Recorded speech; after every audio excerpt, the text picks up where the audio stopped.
কেমন থাকবে আগামী কয়েকদিন? আজকের দিনটা অর্থাৎ 31 তারিখ দক্ষিণবঙ্গের জেলাগুলিতে হালকা থেকে মাঝারি ধরনের বৃষ্টিপাতের সম্ভাবনা থাকছে। দু এক জায়গায় বজ্রবিদ্যুৎ এবং দমকা হাওয়া থাকার সম্ভাবনা রয়েছে। প্রভাবটা কিছুটা বেশি থাকার সম্ভাবনা রয়েছে মেনলি পূর্ব পশ্চিম বর্ধমান, বীরভূম, মুর্শিদাবাদ, নদিয়া এই জেলাগুলোতে ইন্টেন্সিটিটা কিছুটা বেশি থাকার সম্ভাবনা আজকের দিনটা। আগামীকাল থেকে অর্থাৎ 1 তারিখ থেকে অনেকটাই কমে যাবে।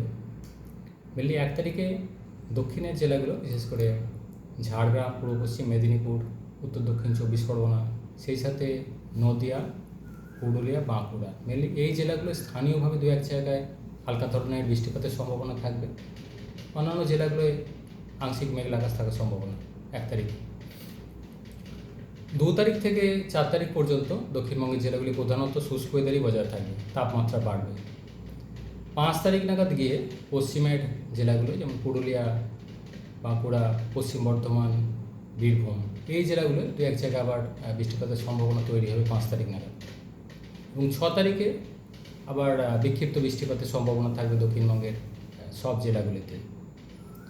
অর্থাৎ প্রভাব বৃষ্টিপাতে যদি বলা হয় মেনলি আজকের দিনটায় বেশি থাকার সম্ভাবনা, তারপর কাল থেকে অনেকটাই কমে যাবে এবং বেশিরভাগ জায়গাতে শুষ্ক ওয়েদার 2 থেকে 4 তারিখের মধ্যে। 6 তারিখে গিয়ে আবার বিক্ষিপ্ত বৃষ্টির সম্ভাবনা থাকছে। কলকাতা পার্শ্ববর্তী অঞ্চলের জন্য আজকের দিনটা হালকা থেকে মাঝারি ধরনের বৃষ্টিপাতের সম্ভাবনা রয়েছে, প্রধানত মেঘলা আকাশই থাকবে। দিনের তাপমাত্রা আজকের দিনটা দক্ষিণবঙ্গের জেলাগুলিতে অনেকটাই কম থাকবে মেঘলা আকাশ থাকার কারণে। কলকাতা পার্শ্ববর্তী অঞ্চলের জন্য সর্বোচ্চ তাপমাত্রা 26 থেকে 27 ডিগ্রি কাছাকাছি থাকার সম্ভাবনা। আগামীকাল থেকে অর্থাৎ 1 তারিখ থেকে মেঘলা আকাশটা অনেকটা কেটে যাবে, ফলে তাপমাত্রা পরবর্তী কয়েকদিনে পরবর্তী 4-5 দিনে বেশ খানিকটা বেড়ে যাবে। কলকাতা পার্শ্ববর্তী অঞ্চলের জন্য এপ্রিলের শুরুতেই বিশেষ করে 2 থেকে 4 তারিখের মধ্যে টেম্পারেচার বেড়ে 35-36 ডিগ্রি কাছাকাছি পৌঁছে যাওয়ার সম্ভাবনা দিনের সর্বোচ্চ তাপমাত্রা। বৃষ্টিপাতের সম্ভাবনা আবার 6 তারিখ নাগাদ কলকাতার ক্ষেত্রেও বিক্ষিপ্ত বৃষ্টিপাতের সম্ভাবনা থাকবে। অন্যান্য জেলাগুলোয় পশ্চিমের জেলাগুলোয় তাপমাত্রা আরও বাড়ার সম্ভাবনা রয়েছে, কলকাতার থেকেও আরও 2-3 ডিগ্রি বেশি, কোথাও কোথাও 38-39 ডিগ্রি কাছাকাছি পৌঁছে যাওয়ার সম্ভাবনা থাকবে 3-4 তারিখ নাগাদ গিয়ে। মৎস্যজীবীদের জন্য আজকের দিনটা সমুদ্রে মাঝে মধ্যে দমকা হাওয়া থাকার সম্ভাবনা রয়েছে, তাই আজকের দিনটা সমুদ্রে যেতে নিষেধ করা হয়েছে।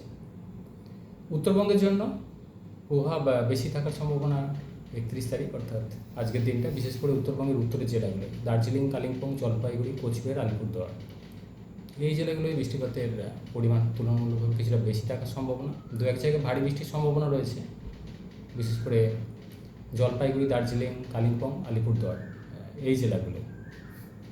শিলাবৃষ্টিরও সম্ভাবনা কিছুটা রয়েছে দার্জিলিং, জলপাইগুড়ি এই জেলাগুলোর জন্য। মালদা, 2 দিনাজপুরেও বজ্রবিদ্যুৎ সহ বৃষ্টিপাতের সম্ভাবনা থাকছে আজকের দিনটা অর্থাৎ 31 তারিখ।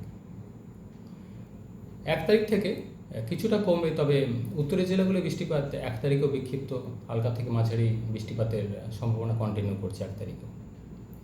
2 তারিখ থেকে 4 তারিখ এই পিরিয়ডটা বৃষ্টিপাত অনেকটাই কমে যাবে, তবে হালকা বৃষ্টি স্থানীয়ভাবে বিশেষ করে উত্তরের জেলাগুলো দু এক জায়গায় থাকার সম্ভাবনা থাকছে। 6 তারিখ নাগাদ গিয়ে আবার একটু বাড়বে, বিক্ষিপ্ত বৃষ্টির সম্ভাবনা তৈরি হবে উত্তরবঙ্গের জেলাগুলির জন্য। তাপমাত্রা উত্তরবঙ্গের ক্ষেত্রে আগামী 2 দিন খুব বেশি পরিবর্তন হবে না, তারপর পরবর্তী 3 দিনে 3 থেকে 5 ডিগ্রির মতো তাপমাত্রা উত্তরবঙ্গেও বাড়বে। তবে তাপমাত্রা বাড়ার কথা যেটা বলা হচ্ছে দক্ষিণবঙ্গেই তাপমাত্রা বেশি বাড়বে। গরম অস্বস্তিকর ওয়েদার এপ্রিলের প্রথমে থাকার সম্ভাবনা থাকবে দক্ষিণবঙ্গের জেলাগুলিতে।